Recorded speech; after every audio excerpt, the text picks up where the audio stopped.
FIFA ലോകകപ്പ് ഫൈനലിന്റെ final വിസിലിന് പിന്നാലെ നാടകീയ രംഗങ്ങൾക്കും കയ്യാങ്കളികൾക്കും സാക്ഷ്യം വഹിച്ച് ന്യൂയോർക്ക് ന്യൂജേഴ്സി സ്റ്റേഡിയം. ആവേശകരമായ കലാശപ്പോരാട്ടത്തിൽ അർജന്റീനയെ എതിരില്ലാത്ത ഒരു ഗോളിന് തകർത്ത് സ്പെയിൻ തങ്ങളുടെ രണ്ടാം ലോകകപ്പ് കിരീടം ചൂടിയെങ്കിലും മത്സരശേഷമുണ്ടായ കയ്യാങ്കളി ഫുട്ബോൾ ലോകത്തിന് നാണക്കേടായി.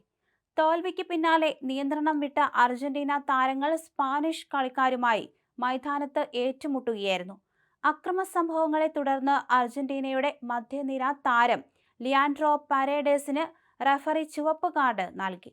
മത്സരത്തിന്റെ നിശ്ചിത സമയത്ത് ഇരു ടീമുകളും ഗോളൊന്നും നേടാനാകാതെ സമനില പാലിച്ചതിനെ തുടർന്ന് കളി അധിക സമയത്തേക്ക് നീളുകയായിരുന്നു. 106-ാം മിനിറ്റിൽ പകരക്കാരനായി ഇറങ്ങിയ ഫെറാൻ ടോറസ് നേടിയ തകർപ്പൻ ഗോളാണ് സ്പെയിന് ചരിത്ര വിജയം സമ്മാനിച്ചത്. നായകൻ ലയണൽ മെസ്സിയുടെ അവസാന ലോകകപ്പ് മത്സരമെന്ന നിലയിൽ അർജന്റീനയ്ക്ക് ഇത് കണ്ണീരിന്റെ മടക്കമായി മാറുകയായിരുന്നു. മത്സരം അവസാനിച്ചതായി പ്രഖ്യാപിച്ച് റഫറി സ്ലാവ്കോ വിൻസിച്ച് ഫൈനൽ വിസിൽ മുഴക്കിയതോടെയാണ് നാടകീയ രംഗങ്ങൾ അരങ്ങേറിയത്. സ്പെയിനിന്റെ സബ്സ്റ്റിറ്റ്യൂട്ട് താരങ്ങൾ വിജയം ആഘോഷിക്കാൻ മൈതാനത്തേക്ക് ഓടിയെത്തിയപ്പോൾ അർജന്റീന പ്രതിരോധ താരം നാഹുയേൽ മൊളീന സ്പാനിഷ് താരത്തിന് നേരെ കൈയോങ്ങി അടിക്കാൻ ശ്രമിച്ചു. തൊട്ടുപിന്നാലെ അർജന്റീനയുടെ ലിയാൻഡ്രോ പാരേഡസ് സ്പാനിഷ് പ്രതിരോധ താരം എറിക് ഗാർഷ്യയുടെ കഴുത്തിന് പിടിച്ച് തള്ളുകയും സഹതാരം ഗാവിയെ മൈതാനത്തേക്ക് ഗുസ്തി പിടിക്കുന്നത് പോലെ നിലത്തേക്ക് വീഴ്ത്തുകയും ചെയ്തു. കളിക്കാർ പരസ്പരം കയ്യേറ്റം ചെയ്യുകയും പഞ്ച് ചെയ്യുകയും ചെയ്തതോടെ കോച്ചുമാരും സുരക്ഷാ ജീവനക്കാരും ഓടിയെത്തിയാണ് രംഗം ശാന്തമാക്കിയത്. മത്സരത്തിന് ശേഷമുള്ള ഈ മോശം പെരുമാറ്റത്തിനാണ് പാരേഡസിന് നേരെ റഫറി നേരിട്ട് ചുവപ്പ് കാർഡ് വീശിയത്. മത്സരത്തിലുടനീളം കടുത്ത ഫൗളുകളുമായാണ് അർജന്റീന സ്പെയിനെ നേരിട്ടത്.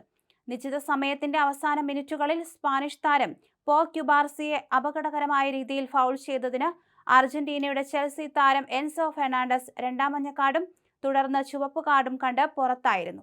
ഇതോടെ 10 പേരുമായാണ് അർജന്റീന അധിക സമയത്ത് കളിച്ചത്. മത്സരത്തിന് ശേഷം പാരേഡസ് കൂടി ചുവപ്പ് കാർഡ് വാങ്ങിയതോടെ അർജന്റീനയുടെ 2 താരങ്ങളാണ് മത്സരത്തിൽ ശിക്ഷാ നടപടി നേരിട്ടത്. അർജന്റീന താരങ്ങളുടെ ഈ പെരുമാറ്റത്തിനെതിരെ മുൻ ഫുട്ബോൾ താരങ്ങളായ ഗാരി നെവിലും അലൻ ഷെയറും കടുത്ത ഭാഷയിലാണ് പ്രതികരിച്ചത്. അർജന്റീന ടീമിന്റെ പെരുമാറ്റം തികച്ചും അപമാനകരമാണെന്ന് അവർ മാധ്യമങ്ങളോട് പറഞ്ഞു. എന്നാൽ തോൽവിയിലും സ്പാനിഷ് താരങ്ങൾക്ക് കൈകൊടുത്ത് മാന്യത പുലർത്തിയ ലയണൽ മെസ്സിയെ മുൻ England goalkeeper Joe Hart പ്രശംസിക്കുന്ന കാഴ്ചയും അവിടെ കാണാനായി.